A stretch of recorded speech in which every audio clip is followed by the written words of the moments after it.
একবারের কথা, এক ছোট গ্রামে রাজু নামে একটি ছোট ছেলে থাকত।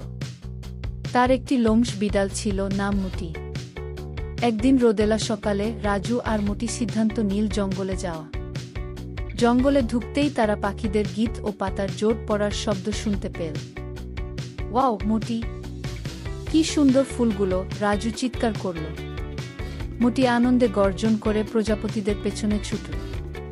হঠাৎ তারা দেখল একটি ছোট বানর গাছে আটকা পড়েছে।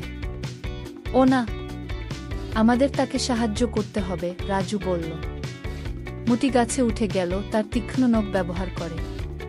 আমি ওর কাছে পৌঁছতে পারবো, সে মিও মিও করে বলল। একটি কোমল ঠেলা দিয়ে মুটি বানরটিকে নামিয়ে আনো। ধন্যবাদ, বানরটি বলল হাসতে হাসতে। তুমি খুব সাহসী। গর্বিত হয়ে রাজু আর মুটি তাদের অভিযান চালিয়ে গেল। তারা একটি ঝলমলে ঝরনা পেল এবং একে অপরের উপর জল ছিটিয়ে আনন্দে হাসল। সূর্য অস্ত যাওয়ার সময় তারা বাড়িতে ফিরে এল, ক্লান্ত কিন্তু খুশি। কি চমৎকার দিন, মুটি! আমরা একটি নতুন বন্ধু বানালাম, রাজু বলল, তাকে শক্ত করে জড়িয়ে ধরে। সেই দিন থেকে রাজু ও মুটি একসঙ্গে জঙ্গলে ঘুরে বেড়াতে লাগল, নতুন বন্ধু এবং অভিযানের সন্ধানে।